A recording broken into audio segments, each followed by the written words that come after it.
हरिओम इन पेर संध्या वीरा मिसाल நான் மோத்திலால் நகர் கோரேகாவ் உபாசனா கேந்திரலேருந்து வந்திருக்கேன்.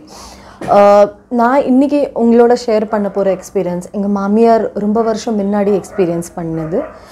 என் மச்சினரோட பிள்ளை மச்சினரும் என் மச்சினையும் அவள் ஊருக்கு போயிருந்தாங்க, அவள் அம்மா வீட்டுக்கு. அங்கே வெக்கேஷனுக்கு போனப்போ என் மச்சின குழந்தைக்கு ரொம்ப முடியாமல் ஆகி அவள் ஹாஸ்பிட்டலில் அட்மிட் பண்ண வேண்டியிருந்தது. எங்கள் ஊர் கோலாப்பூர்லேருந்து இன்னும் ஒரு 2 hours உள்ளே போக வேண்டியிருக்கும். அங்கே ஹாஸ்பிட்டல் ஃபெசிலிட்டிஸ் ரொம்ப கிடையாது, ஊரில் ஒன்றுமே டாக்டர்ஸே கிடையாது. அப்போது அங்கேருந்து வேறு டவுனுக்கு குழந்தைய கூட்டிகிட்டு வந்து ஹாஸ்பிட்டலில் அட்மிட் பண்ணியிருந்தது. எங்கள் மாமியார் மாமனாருக்கு தெரிய வந்த உடனே என் புருஷனும் மாமனார் மாமியாரும் ஆற்றுல வண்டி இருந்ததுனால உடனே ராத்திரி வண்டியில் கிளம்பி ஊருக்கு கிளம்பிட்டாங்க போகிறதுக்கு. போகிற வழியில் ராத்திரி 12 மணிக்கு மேலே டைம் இருக்கும். போகிற வழியில் ஹைவேல வண்டி நின்று போயிடுது, ஒன்றுமே ஸ்டார்ட் ஆக மாட்டேங்கிறது.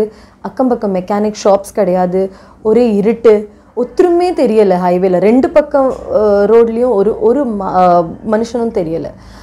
அப்போ எங்கள் மாமியார் பாப்புவோட பேர் ஜெபிச்சுட்டே இருந்தாங்க. ஓம் மனஸ் சாமர்த்தியதாத்தா ஸ்ரீ அனிருத்தாய நமஹ. இந்த ஜபமே கண்டினியூஸ்லி பண்ணிட்டு இருந்தாங்க. யாரே ஒருத்தராவது வந்து நம்மளுக்கு ஹெல்ப் பண்ணுவாங்கன்னு. எங்கேருந்து தெரியாது, ரெண்டு பேர் பைக்கில் வந்தாங்க.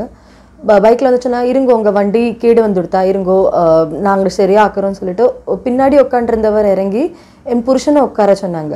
அவள் போய் கயறு, பெரிய கயறு, ஒரு டெம்போ அதெல்லாத்தையும் கொண்டு வந்து வண்டி டோ பண்ணி மெக்கானிக் கடைக்கு கொண்டு போகிறதுக்கு எல்லாம் அரேஞ்ச்மெண்ட் பண்ணி கொடுத்தாங்க. இப்போ எங்கள் புருஷனும் போய் எல்லாம் பண்ணி எல்லாம் கட்டி எடுத்துன்னு வந்தா.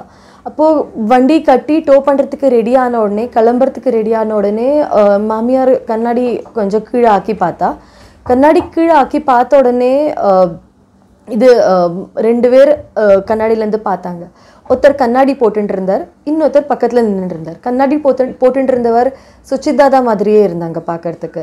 அண்ட் அவர் பக்கத்தில் நின்றுட்டு இருந்தவர் எப்படி மொல்லமாக குனிஞ்சு எங்கள் மாமியார்கிட்ட பார்த்து சொன்னாங்க, இனிமேல் ஒரு ப்ராப்ளம் வராது, நீங்கள் உங்கள் ஊருக்கு நன்னா போய் சேருவீங்க, என் பேர் பாப்பு தேசாய், இதே ப்ராப்ளம் இருந்ததுன்னா எனக்கு கால் பண்ணுங்கண்ணா. அப்படி சொல்லிட்டு அவள் கிளம்பி போயிட்டாங்க. எங்கள் மாமியாருக்கு அந்த எக்ஸ்பீரியன்ஸ்லேருந்து ஒன்று புரிஞ்சதுக்கு, நம்ம அவரை கூப்பிட்ட உடனே அவர் நம்மளோட ஹெல்ப்புக்காக எங்கே இருந்தாலும் ஓடி வருவார். அவர் பக்கத்துலேயே இருக்காருனவே நம்ம நினச்சி நம்பணும். நம்ம நம்பிக்கை தான் அவரை நம்மளோட சேர்த்து வைக்க எப்போவுமே. இது எனக்கு பர்சனலாக வந்த எக்ஸ்பீரியன்ஸ் இல்லைனாலுமே எங்கள் ஆற்றுல எல்லாருக்குமே வந்த எக்ஸ்பீரியன்ஸ். இது மறக்க முடியாத ஒரு எக்ஸ்பீரியன்ஸ். ஹரிஓம் ஸ்ரீராம் அம்பத்னி.